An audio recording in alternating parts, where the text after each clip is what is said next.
Welcome to episode 2 of Hot Facts. We're going to continue on our first topic about social media, why we chose social media, some branding content that we have. We're going to talk about cold calling and how the game has evolved and what social media has done to help you be more present to your audience, right? If you have the right content. Angel and Chris, welcome back again, right? We have our awesome show, Hot Facts. Today, these two gentlemen have actually been a little bit more at the forefront dealing with customers than I have in the last few years. My role has taken a little bit more of a management role, and Chris has been our representative for Trusted Beard for the last 3 years. So, Chris, one of the things that when you and I first started working together that actually, I told you made me want to work with you was the fact that you were already on social media talking about real estate without being licensed as an agent, right? Without having taken the course yet. But you knew something that 90% of millionaires know, that if you invest in real estate, you're going to be a millionaire. That's what these guys do, right? So why don't you guys kick it off? Let us know a little bit about some of the content that we posted, what your objective is, like with prospecting, who you've been able to reach, right, through your outlets. What people have reached back out to you, right, that you thought were unattainable, right, and how social media is this great connector, right? Right. Yeah. So, like you said, right, to start off, we met. Well, we got acclimated because we have a mutual client in common. My brother, right? Shout out to Tony. What's up, Tony? Right, and that's the reason that we got connected. Yeah. But the reason, like you said, that you were like, all right, maybe I can pour some resources into him, maybe I can give him some knowledge or some advice, was that you saw me post a video, right, before I was in real estate, right? And it's funny because in that video, the specific one that you talk about, I talk about where I actually got fired in my job, right? Because more than anything, I know what social media is, and I'm not gonna play the viral act, right? I'm try to seem that everything's picture perfect, right? No, what my intentions were before I even got into real estate was I'm documenting my journey here, because I'm a high school dropout. I'm come from Little Village. I come from a single family household. Every time I saw something, it just meant that like I wasn't supposed to succeed, So I'm like, no, that's not it, right? So I'm gonna show you, right, from the very beginning, from the worst part, from the bottom of the bottom, right, to show you that it can happen no matter who you are, right? And that's how I came into the picture with social media without even knowing what I wanted to do. Like a whole year before I had met Jesus, I was already posting videos about I don't know what, but I was like, man, let me just get on here because I know this is going to help me one day. This audience is going to follow me into wherever I go, and I'm going to have that trust with them already. So wherever I do go, they'll follow me and they'll, support me, hopefully, right? And thankfully, now it's grown, and all those reps that I've done have paid off, and now we're here doing a podcast together with my brother Angel, right? My other social media brother. Oh yeah, definitely. I think like it's been a catalyst, man. Like I said, like to bring this experience to the full circle and stuff. And just kind of to touch on my origins of like social media, how I got started. It's like, to me, it was more of I was already in the industry by the time I already wanted to do like content. But I guess we had to take it back a couple years before then. It was during the time when I was getting licensed, was when I was like, okay, I'm not on these platforms right now. The only thing I was on was YouTube. So to me, it was like, I was watching like the other content creators on there. But to me, it was like, I kind of made a promise to myself, like, okay, when you get started in your real estate career, you're going to have to get in front of that camera or in front of people's screens and, really deliver on the things that you told yourself about. Yeah. And to me, it was like, okay, it's just a matter of time, but when? And I reached the point one time, it was really like March 2020, you could say. So it's almost 3 years ago to the date. And to me, it was more of a, I just want to go buy a little freaking stand and stuff or a tripod, freaking Best Buy, $20 and stuff. And to me, it was like, all right, let's put this thing on my iPhone 6. Yeah. Let's wrap it up on my steering wheel. And I started recording, and to me it was like, hey, you know what? I parked behind a freaking Export in Arlington Heights. If you guys, anyone who's watching or listening, the Export parking lot in the back. So you guys know that spot. And to me, I was like, you know what? It's 7 a.m. Let's record something. Started shooting a video. My first topic was just like, how has the virus, whatever, impacted the market and stuff. And to me, it was like, all right, you know, I think it's going to be a topic that is going to gravitate towards a lot of people right now, and something to deliver of a current message and stuff. Correct. And I just did it. It was a clip because at the time Instagram Reels didn't exist, right? So at the time it was more of a, you know, I'm just going to upload it and see where it goes. And it got pretty good feedback from it. I had people reaching out and stuff. And that was my first taste in pretty much like social media or content, video content specifically. But to me, it was more like, you know, once you start, you're married to this. And I think that's it's kind of a fear now looking back. It was a fear that I was afraid of. I was afraid of success in a way where it's like, shit, I'm going to be scared of putting myself in front of like a freaking camera. And once I actually did it, I was like, shit, now you can't go back, bro. Hey. And even 3 years later now, you know, having like been on other interviews or being guests or interviewing other individuals, especially this week, I was like, man, you know what? Like, you can't even go back anymore, bro. It's either success or death. Yeah, honestly, bro. What happened? What happened recently this week? Tell them about it. You know, 3 years later, it's almost poetic, man. You know, we started this podcast to like this week. I was on a different podcast as well in the middle of the week. But then also I got the chance to interview a pretty big real estate giant here, industry name, Ricky Caruth. So I had that opportunity. Shout out to Ricky. And to me, it was more like, man, like, you know, we just getting to that point. It's just like having an industry name reaching out to you. It goes a long way, man. That's awesome. And to me, it was just like, hey, you know, you like they say you earn your stripes, right? Correct. But to me, I wasn't even like aiming towards like, you know, like reaching those type of people. But to me, it was more like you attract people like that, man. You attract the people. You have to become that individual and stuff. And people gravitate towards that shit, That's man. a testament to you, man, and how you've been doing your social media, bro. And like I told you, man, since I met you on screen, I'm all like, man, this guy's got something. And you kept on doing it, and you kept on doing it. Consistency, and you kept on involving. One of the first people to do a podcast in Chicago. One of the first. And look at that. Now you got a guy that has 250,000 eyeballs looking at him, and he wanted to reach out to you to do a podcast. Man, that's... Thank you. Thank you, guys. And, you know, it's crazy. Like I said, it's on top of that, it's like maybe a lot of people would like push the brakes now that you like achieve something like that, right? But now it's like we're gonna knock out 16 plus episodes. Ooh. So to me, it's more like now there's more pressure.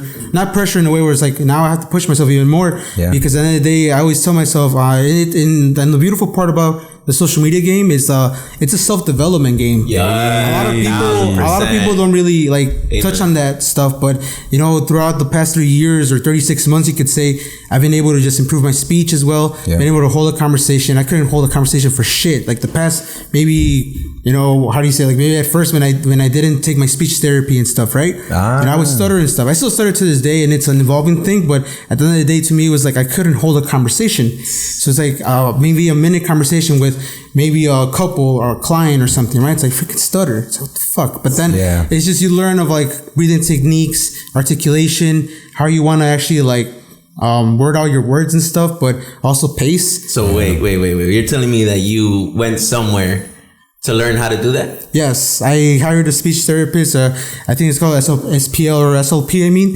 and speech linguistic pathologist. I believe it's called something like that. But amazing, I always call it speech therapist. So it's a therapy type of thing. So then to me, you know, once they corrected my speech or helped me like get started with that, bro. Sure.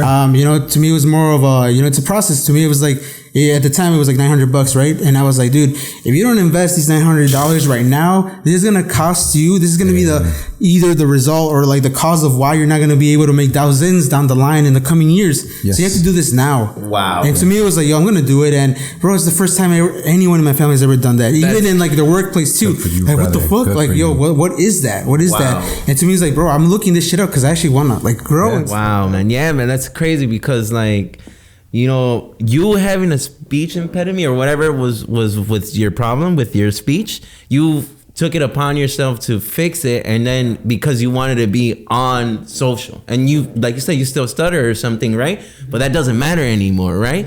Other people that speak clearly, have all that stuff going for them, are still scared of posting and still scared of doing something, and you over here have everything against you on why you shouldn't, and you're doing it. And that's why it's so amazing that, and why you're getting everything given to, or everything that you've earned is, you know, is coming to you because you put in the work. Like I also know that I'm not the best speaker, and obviously I worked on that as well, but I haven't gotten to that level of you where, you know, like you definitely went above and beyond so that you can be professional in your craft. And that's respects to you. Yeah, because that means you're just getting better for your clients. Yeah, definitely. And like, it just touches on the social media thing, like we're mentioning. It's like we're putting ourselves in front of there of who knows who will see it, who knows what opportunities will be there. Yep. And I think that's it kind of ties into the next thing I want to really talk about with the social media things, how you can really attract a lot of individuals, high quality individuals, which at the end of the day could bring and change your life. I think you can attract the right clients. Because at the end of the day, like, I really want to work with the right people. I want to work with the right buyers, the right sellers, the right investors. Yeah, there's going to be bad apples maybe in the way, but at the end of the day, to me, as long as we got started or initiated something, then to me, it's all I ever wanted, because I want to initiate something and start something with somebody for sure. So to me, it's like, had I not put myself in front of a camera, I wouldn't have any of this thing. We wouldn't be here 36 months later. I wouldn't have done those interviews this week as well. So at the end of the day, it's like, just get started, put yourself in front, because if you don't, then you're missing out on a lot. And you're going to keep missing out on a lot the coming years, because it's 2023. Man. Think about how much like social media in general has changed, or the online digital world has changed. Yeah. Just in those 36 months. Can you imagine the next 36 months? Can you imagine here by 2027, 2030? Can you imagine how different it's going to be? Who knows if we're even going to be able to be on camera anymore by that time. But to me, it's more like, you know, there's something like, hey, you have to get this shit going now. It's now or never type of thing. And we're young too, you know, we're young. So we're able to like handle that capacity of that pressure, you could say, right? So at the end of the day, you know, just get started more than anything, but it just kind of touches on the full circle of my social media origins. So nice, man. That's awesome. And yeah, like you say about the presence of who you can meet and the people that you want to work with, right? Thankfully, you know, because of social media, we've been getting a lot of traction with, you know, what we got going on with our programs and everything. And we've been actually able to get in contact with a lot of agents across the nation, right, Jesus? Yeah. So it does speak to you as a testament, bro, because there are so many people who don't take this as a profession. Yeah, that is so true. There are people, you know, and then I'm sure I'm going to catch a little bit of flack for this, but the most recent study that I read said that on average, a real estate agent is making about $46,000 a year. Yeah. I think it might have gone down, bro. And it may have, right? It may have, depending on where you are in the country, and sorry for that. But if you think about that, imagine everything that goes into being a real estate agent. You don't have health care. You don't get paid vacation. There's no time off. You're working weekends. You're working holidays, right? And you're not going to make more than $46,000. And it's not because I'm not saying that that's not a lot of money, but I'm saying that the amount of commitment that comes in to make that much money, you could do something else if money is your objective, right? Yeah. But if you think that this is something where you want to build yourself, because it's not just that you want to be on social media, but because you want to help put the narrative forward of letting Latinos be in homes. And I'll tell you where we'll be in 2030. In 2030, they said that 70% of people will have some type of Latino blood inside of them. That's where we're going to be. So this information that we're putting out right now, perceive that there's someone who's going to be younger who didn't get to hear it because they were little kids. Yeah. And then now they're adults. And you don't know how many times that's happened to me now. Since I've been in the business for 20 years, I've helped people's parents buy houses, and now the same kids are buying houses with me. And when I met them, they were they were like 7 years old. Being in the business 20 years, somebody grew up, and now they're getting married and they're buying a house. And guess who they want to buy a house with? And what does that come to? The brand that I have built over the last decade. Yeah. Right? Because for me, even though I got on social media for MySpace, right, it really didn't pick up that traction. And then if I'm being 100% transparent, I got off of social media for a long time. Right? I didn't understand what the monster was and how people were doing it, because I kept getting messages for, you know, hey, let's go out and get a drink, or hey, I haven't seen you in a long time, or, you know, how, you know, whatever the invitation was. And it wasn't something that I could leverage for business. Yeah. Right? I hired an assistant, and then she kept telling me, boss, you got to get on social media. You have to get on Facebook. So then I said, you know what? Let's take a headshot. You run it, and then go from there. She posted that I was on Facebook, and in a matter of like 7 hours, I had 1,000 followers. Shit. People who knew me, and I was like, what is this? Yeah, right? I could see that, man. And then it started just picking up, and it became the snowball effect. What helped me, I did what you did. I had taken a speech class before, and I thought that I spoke very well. But what I didn't realize was that there's levels to this game. Yeah. There are levels to this, dude. Right? There's something that someone can speak on camera, but what about your cadence? How do you bring people in? Are you able to engage with anybody? ¿Hablas otro idioma? Do you know the content that you're putting out there? Or is it something that you're reading off of? If you haven't noticed, None of us have sheets in front of us because this is things that we know. Zero. We're not making this stuff up as we go, and there's not a prompter behind us, right? This is information that we've been able to cultivate, and now having a team like these guys, I can pass that information on to them. Chris can tell you that, you know, even on the funny component of it, not necessarily funny, but the social media component of it, where people are looking for virality. Chris met Gary Vee in the lobby when he was closing his $300 million NFT deal. NFT. Posted it on social, right? These are the relationships that are out there. These people may seem like they're very unattainable, but you could touch them. Chris, in our San Diego conference that we went down there and you met Gary Vee, how many times did this man repost your story? Man, it was so many, man. It was so crazy, man. It was like 4 or 5 times. And I'm just like, what the? And it's crazy because the reason I did social media was because of him. Right. And the full circle, man.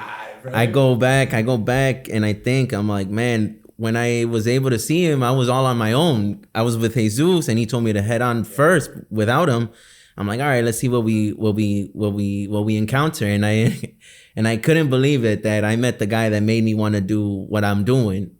And so gracious, so humble, man. He's on the call while he's selling his NFT for world record price.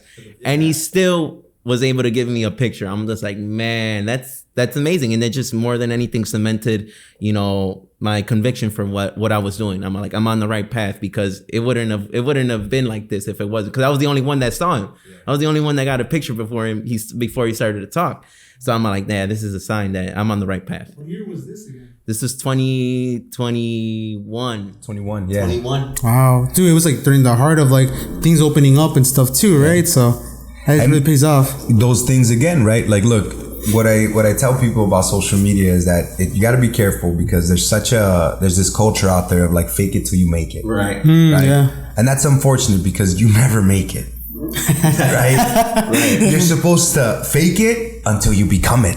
Yes, sir. Right? You learn it. You go through that. You eat that. You go through that whole process so that you're in that place, right?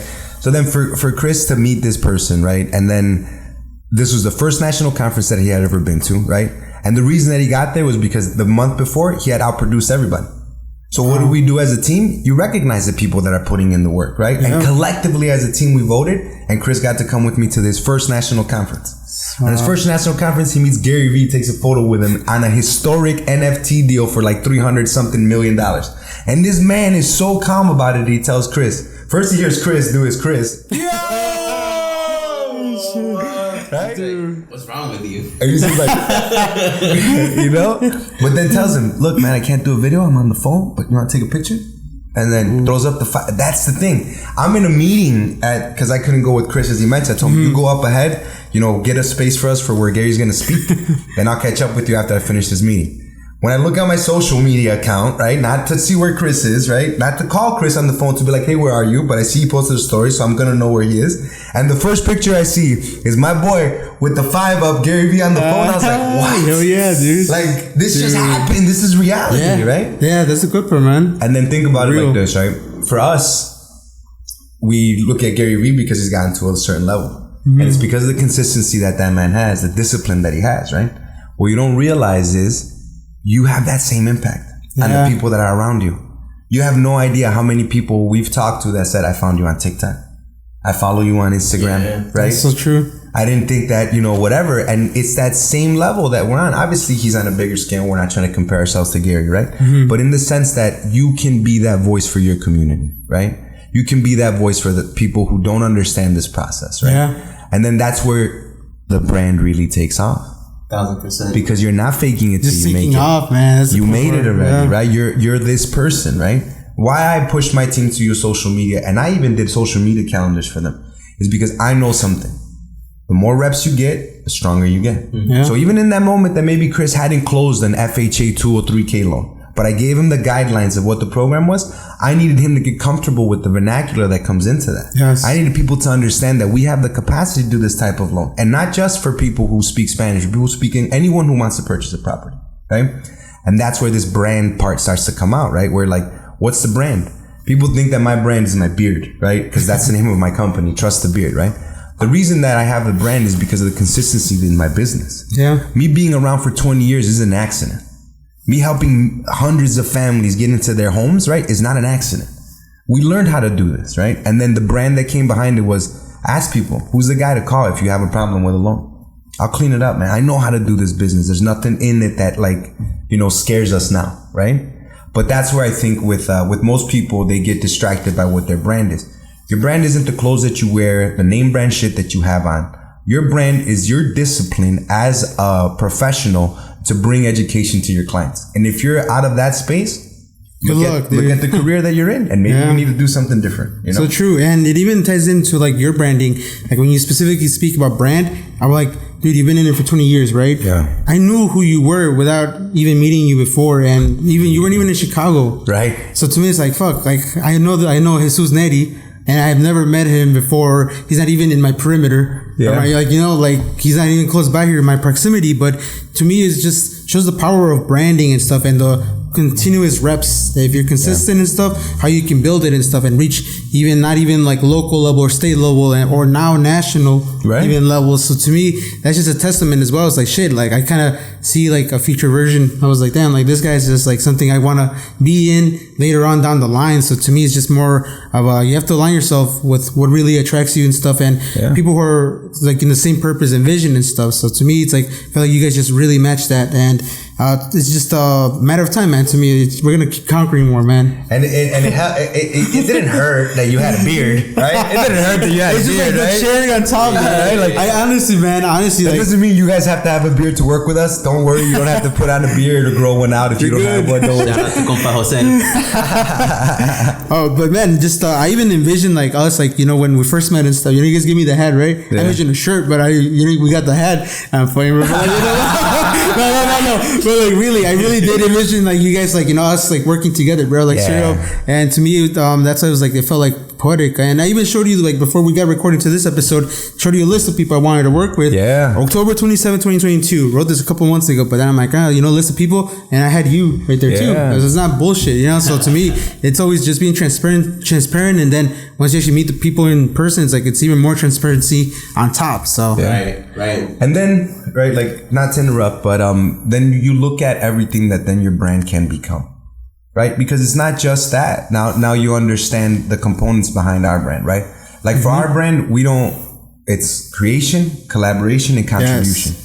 We don't care about competition. We're not in competition with you, man. We want to see you win too. I love that, man. So those type of things that now people understand it, bro, you have I have to wear my sweatshirt sometimes and people are like, man, I'll buy that outfit. And now we want to launch like a merchandise line, right? Yeah. And those type of things that, again, people don't want to wear my shirt because I'm a mortgage company.